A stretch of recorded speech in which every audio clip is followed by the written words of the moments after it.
رسول پاک صلی اللہ علیہ وسلم احساس والے نبی ہیں، اور احساس حضور نے امت کا کیا، احساس والی زندگی گزاری، ہر لمحہ محبوب پریشان رہے۔ یہ تھوڑا عرصہ پہلے ڈاکٹر ہارون صاحب مسلمان ہوئے ہیں، اور ابھی انہوں نے 2-3 کتابوں کا انگریزی میں ترجمہ کیا ہے، اور بھی کچھ کتابوں پہ وہ کام کر رہے ہیں۔ ہالینڈ کے رہنے والے ڈاکٹر صاحب ہیں، توجہ ہے میری بات پر آبازی میں؟ ڈاکٹر صاحب کہتے ہیں کہ میں نے یہ سنا تھا کہ مسلمان دہشت گرد ہے، یہ بم بلاسٹ کرتے ہیں، تو میں جہاں لفظ اسلام آتا تھا وہاں سے میں تھوڑا بچ جاتا تھا، پیچھے ہٹ جاتا تھا۔ لیکن میرے مزاج کے اندر یہ بات شامل تھی کہ میرے اندر اللہ نے بڑا انسانیت کا جذبہ رکھا ہوا تھا، تو میں ایک تنظیم قائم کر رہا تھا۔ میرا خیال تھا کہ ایک ایسی جماعت بناؤں کہ جو پوری دنیا کے اندر اسلام، توجہ ہے میرے عزیزوں، کہتے میرا خیال تھا ایسی جماعت قائم کروں کہ جو پوری دنیا میں لوگوں کی خدمت کرے، اور بغیر امتیاز کے کرے، اسلام والوں کی بھی اور غیر مسلموں کی۔ لیکن مجھے بڑا دھچکا رہتا تھا کہ مسلمان سخت گیر قوم ہے۔ میں نے بہت ساری جماعتوں کا منشور اور دستور منگایا، اور میں نے کہا میں اپنی جماعت کا دستور لکھوں گا تو پہلے ذرا سارا میں مطالعہ کر لوں۔ ڈاکٹروں کا ٹیبل ہوتا ہے، اس کے اوپر شیشہ لگا ہوتا ہے، نیچے وہ جو چیز ضروری ہوتی ہے وہ رکھ لیتے ہیں۔ کہتے ہیں کہ مصر کے مولانا صاحب آئے ہوئے تھے ہالینڈ کے دورے پر، اچھی انگریزی جانتے تھے، تو کسی وجہ سے علیل ہو گئے۔ میرے پاس وہ آئے، اور انہوں نے دیکھا کہ میں انسانی حقوق پر کچھ لکھ رہا ہوں، کام کر رہا ہوں، تو وہ دیکھ کر کے مجھے کہنے لگے کہ ڈاکٹر صاحب آپ کوئی تنظیم قائم کر رہے ہیں؟ میں نے کہا ہاں۔ تو کہتے انہوں نے ہلکا سا ٹچ دیا، زور نہیں دیا، اور ویسے بھی جو ہلکی بات ہوتی ہے وہ ذرا دل میں جلدی بیٹھ جاتی ہے۔ کہتے ہیں ہلکا سا ٹچ دیا، کہنے لگے اگر کبھی موقع ملے تو میرے نبی پاک کی بھی سیرت پڑھ کے دیکھا، بس ہلکی سی بات، اور وہ جملہ چھوڑ گئے۔ اعلیٰ حضرت فاضل بریلوی علیہ رحمہ نے لکھا ہے ضروری نہیں کہ تم جو کہہ رہے ہو وہ منوا کے اٹھو، لیکن میسج ضرور چھوڑ دیا کرو۔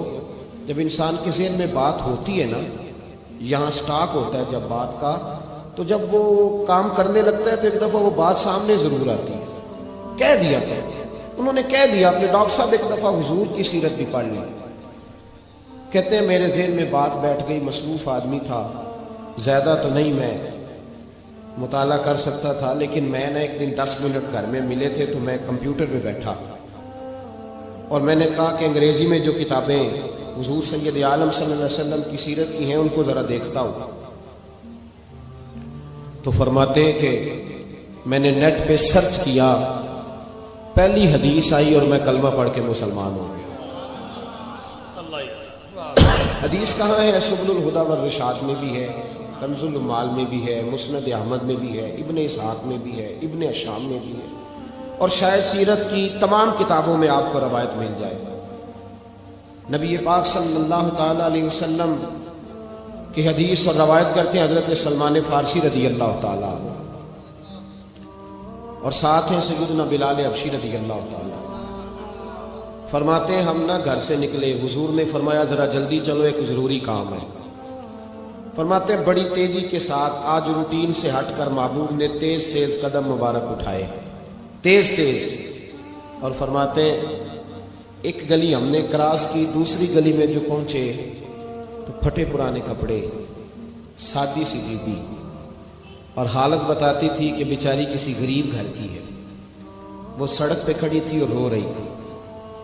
میرے کریم رسول نے فرمایا بلال اسے پوچھو کیا مسئلہ ہے، کیوں روتی ہے؟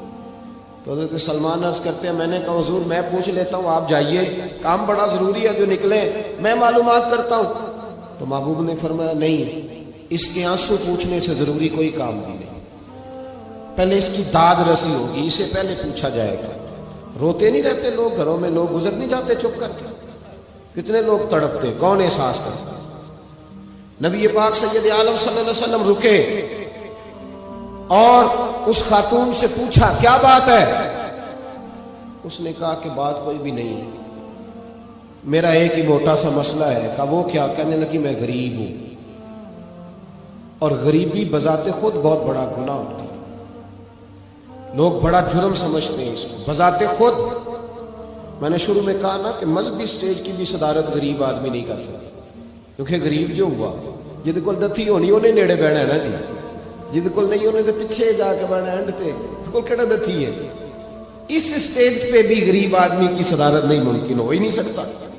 میرے رسول پاک سید عالم صلی اللہ تعالی علیہ وآلہ وسلم نے فرمایا پہلے اس سے پوچھو کیا مسئلہ ہے. وہ کہنے لگی میں غریب ہوں, بوڑھی ہو گئی ہوں, ساری زندگی غلامی میں گزاری ہے, تیل لینے آئی تھی 5 دینار کا, بوتل میں تیل بھروایا ہے, اور اب بوڑھی ہوں نا تو کمر درد کرتی ہے, پیر پیچھے موڑا ہے تو میں گری ہوں, تیل زمین پی گئی ہے, اب زمین تو واپس نہیں کرتی, لیکن واپس جاؤں گی تو ایک یہودی عورت کی ملازمہ ہوں, وہ درے سے مارے گی, کھال ادھیڑ دے گی, میں بڑی پریشان ہوں, اب نہیں مار کھائی جاتی, ہڈیاں بوڑھی ہیں, قربان جاؤں. حضرت بلال کو حضور نے حکم دیا, فرمایا دوڑ کے گھر جا 5 دینار لا. فرماتے ہیں 5 دینار لائے, تیل خرید کے دیا تو پھر رونے لگی. فرمایا آپ کیوں روتی ہے؟ اس نے کہا بتایا نا غریب ہوں, غریب کا جرم کوئی نہیں ہوتا, لیکن پیس دیا جاتا ہے, پھر بھی مار تو اب بھی پڑے گی, اب کیوں پڑے گی؟ تو عرض کرنے لگی محبوبہ مار اس لیے پڑے گی کہ دیر سے کیوں آئی ہے. تو میرے کریم رسول, اور وہ بی بی حضور ابھی آئے ہیں مدینہ طیبہ, امام یوسف صالح فرماتے ابھی آئے تھے حضور, سبل الہدی والرشاد کے مصنف کہتے ابھی آئے تھے نبی پاک, وہ جانتی بھی نہیں تھی. تو سید عالم صلی اللہ تعالی علیہ وسلم نے فرمایا اچھا مار پڑے گی؟ کہا ہاں. او بھائی کونسلر جو کل آپ کو کہہ رہا تھا نا میں آپ کا خادم ہوں, کونسلر بے گناہ, بلکہ ہمارے ایس ایچ او صاحب اگر چودھری پہ پرچہ آ جائے تو اس کو ٹیلی فون کر کے پوچھتے ہیں صاحب جی تہاڈے خلاف درخواست آئی ہے, کی کرنا ہے؟ تو غریب آدمی بیچارہ, اس کی غلطی یہ تھی کہ وہ غریب تھا تو اس نے ریڑھی لگا لی چوک میں, اس کو دبوچ کے لے گئے, تینوں پتہ نہیں اتنے نکلوئی تھا. تو اس کے پاس کل انویسٹمنٹ ہی 5000 تھی, سارا لے گئے. پھر وہ کونسلر صاحب کے پاس چلا گیا, سر میرے نال چلے آئے ذرا میں تھانے جانا ہے. انہوں نے کہا گڈی کرائی ہے, پیسے ہیں نہیں ایویں تھانے جائیے. اب وہ گاڑی لایا ہے, پتہ نہیں کہاں سے لایا ہے, تھانے پہنچا ہے. اور یہ ہے ہمارا حال کہ وہ ایس ایچ او بھی بیٹھا ہے کرسی پہ اور کونسلر بھی کرسی پہ بیٹھا, اور وہ غریب پیروں میں بیٹھا ہے اور ہاتھ باندھ کے کہہ رہا میری ریڑھی دے چھڈو, میری 4 دھیاں نے, تو میں شامی کھانا کھانا. کدھر گیا امت کا وہ ذوق؟ ساری زندگی نعتیں سننے والوں بتاؤ تو صحیح نعت نے تاثیر کیا دی ہے روح؟ اگر ابھی بھی گھاڑی غریب کے پاس کھڑی نہیں ہوتی تو پھر کیا اثر ہوا ساری زندگی نعت سننے؟ میرے مصطفیٰ کریم سید عالم صلی اللہ تعالی علیہ وسلم نے فرمایا اس خاتون سے یہاں کونسلر ساتھ نہیں جاتا, کہتا کر دیا ٹیلی فون, سویرے 9 بجے پہنچ جانا. پر کائنات کی سب سے معزز شخصیت حضرت سیدنا بلال حبشی رضی اللہ تعالیٰ عنہ فرماتے ہیں میرے نبی پاک نے فرمایا بی بی چل میں تیرے ساتھ چلتا ہوں. گویا اللہ کی ساری رحمتیں اس کے ساتھ ساتھ چلنے لگی. اور آگے آگے نہیں, ساری کتابیں پڑھ لو, وہ پھٹے پرانے کپڑوں والی بی بی آگے آگے اور اللہ کے کریم رسول پیچھے پیچھے. ساری گلیاں اس نے پھرائی, مدینے کی صحرا آ گیا. ایک دروازے پہ دستک دی, مالکن آئی. وہ بی بی بعد میں کہتی ہے میں بھی بڑی ڈاڈی تھی, طاقت ہی نہیں تھی میرے سامنے کھڑا ہو سکے, لیکن جب میں باہر نکلی تو میں نے نور کے حالے میں لپٹی ہوئی ایک عظیم ہستی کو دیکھا. فرماتے محبوب کے گورے چٹے رنگ کے اوپر کالی زلفیں اور محبوب پاک کی مقدس آنکھیں جب تک بات کرتے رہے نظریں زمین پہ جھکی رہی. شرم و حیا والے رسول نے بڑے میٹھے, بڑے دھیمے, بڑے خوبصورت لہجے میں کہا.